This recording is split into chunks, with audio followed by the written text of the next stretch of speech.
Hey everybody, back with another video for our function unit here. So I kind of mentioned this, kind of foreshadowed this last time. What you're looking at now is kind of going backwards from instead of filling in tables and following the rules by plugging numbers in. Now we're going to be making up the rules. We're going to be coming up with these function rules. So today we're going to kind of focus on just getting kind of used to finding some patterns, seeing what we can find from looking at the given values. We're not going to go through it um, too strictly as far as a process. We're going to kind of just have guess and check today. The first 5 of these problems on your homework, all 8 questions are the same type of question. They're just going to be obviously different situations. But the first 5, I think, are all pretty straightforward. Where I think you guys can figure that out a little quicker than maybe the last 3, which are going to be a little bit more challenging. But like I said, kind of just guess and check. We're going to be looking at the input and seeing what the output is that's paired with it. And then you're going to come up with a rule. So this is going to start leading us towards how to come up with these equations. So what we're looking at first, these inputs, this is like your x. This isn't too important now, but your input is like your x, your output is like your y. So what you're looking at, each input is paired with an output. So what you're looking at today is how does my input become my output? What happened to that 3 in order to get to -1? And then you're going to have to come up with the pattern that that same rule is going to hold true for all of them. Okay, so what we're looking at here, like we mentioned, how did this 3 turn into a 1? Well, some of you may have already figured it out by now, but a couple things could have happened. I could have subtracted 2. I could have had 3 minus 2 got me 1. Oh, here's the glitches again. Okay. So I could have had 3 minus 2 got me to 1.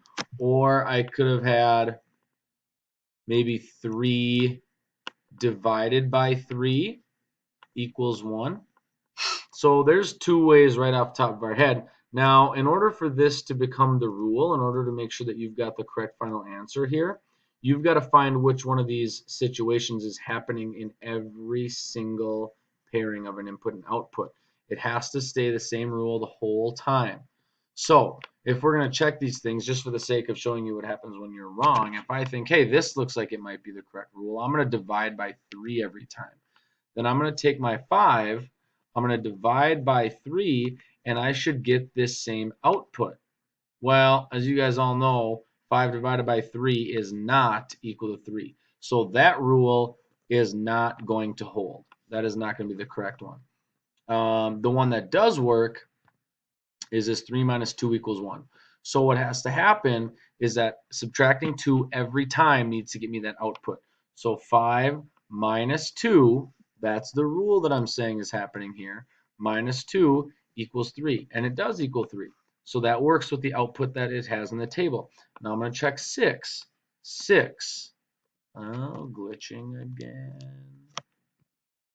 6 minus 2, that's my rule. Does 6 minus 2 equal that 4 that's in the table? Yes, it does. So since this rule of minus 2 worked every time, that's my rule. Now, for your answer, for what you put for the n term for your answer, you're not just going to put minus 2. We have to relate it to n. So 3 minus 2 worked, 5 minus 2 worked, 6 minus 2 worked. The rule is that no matter what number you put in, subtracting 2 gives you your answer. So that no matter what number, that's our variable. So your answer would be n minus 2. No matter what number you're putting in, minus 2 is going to give you your correct output in this case. So you want to make sure you're using that rule and writing it relating to the variable n. Okay, so let's look at another one here. So I've got my first input of 4, my first output of 12. How did 4 become 12? Well, it could have happened a couple ways. The 2 that jump out right away is 4 plus 8 is 12. And 4 times 3 is 12. Well, let's check which one of these is going to be happening with the 6 and the 18. If I do 6 plus 8, I'm not going to get 18. 6 plus 8 does not equal 18. It actually equals 14. So since plus 8 doesn't work for 6, it's not going to be our rule. So let's check multiplying by 3. 6 times 3 equals 18. And that checks with what is in the table. Last one, just to be super sure, 7 times 3 equals 21. And that does work with what's in the table. So this times 3 is going to be your rule. Again, you're not just going to put a 3 in here. Okay, you're not just going to put a 3, you're going to have to relate it to n. So it's multiplying by 3. You could either put n times 3 or 3n.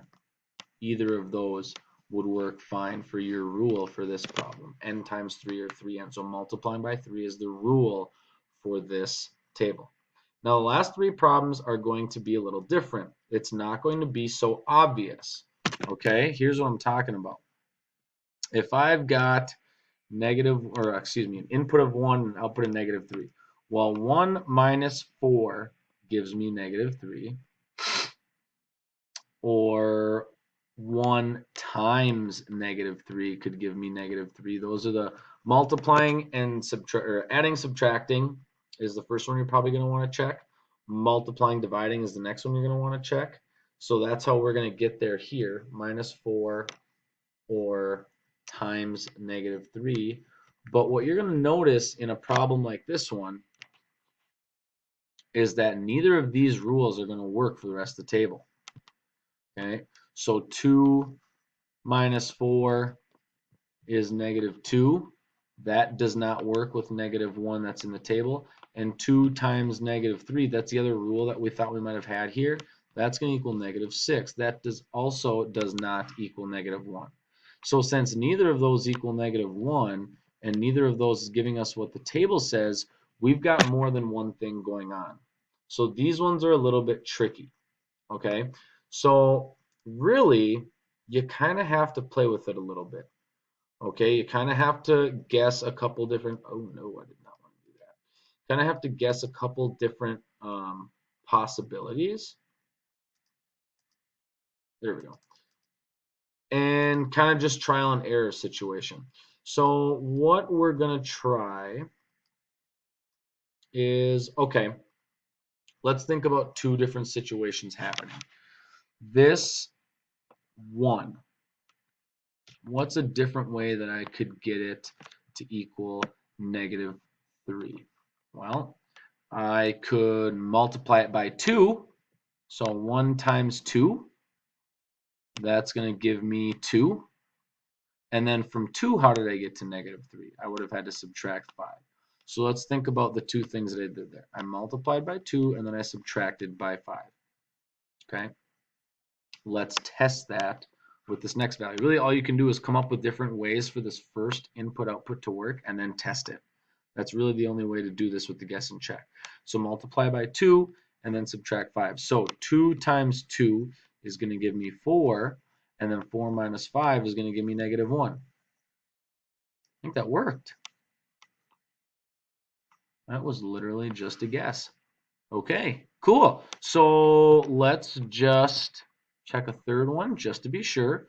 So again, we're going to multiply by 2 and subtract 5. So 3 times 2 is going to give me 6, minus 5 is going to give me 1, and it works. Okay, I think we found our rule. So the 2 things that had to happen. First, I multiply by 2, then I subtract 5. So how do we do that in terms of n? Well, multiplying by 2 can be 2n, and then subtracting 5 is just -5. So 2n minus 5 is going to give you your solution, your rule for this table. A little tricky with these last 3. You kind of just have to play with it, start multiplying by a different number, and then seeing how you can add or subtract to get to it. All of them are going to have either a multiplication and division followed by an addition subtraction. So it's 2 steps happening in number 6, 7, and 8. Okay. Like usual, good luck with the homework. Let myself or Miss Mickelson know if you have any questions. If you have to retry these things, go for it. If you want some extra bit of help, you just let us know. If you want to hop on a video, that's fine too. So keep working. A lot of you guys are doing an awesome job. If you're finding yourself struggling, reach out before it gets too late. You don't want to get all that extra anxiety and stress built up about being 2 weeks behind. Catch it when it's a day or two. Okay, so it's over 10 minutes. I'll stop talking now. Have a good day, guys.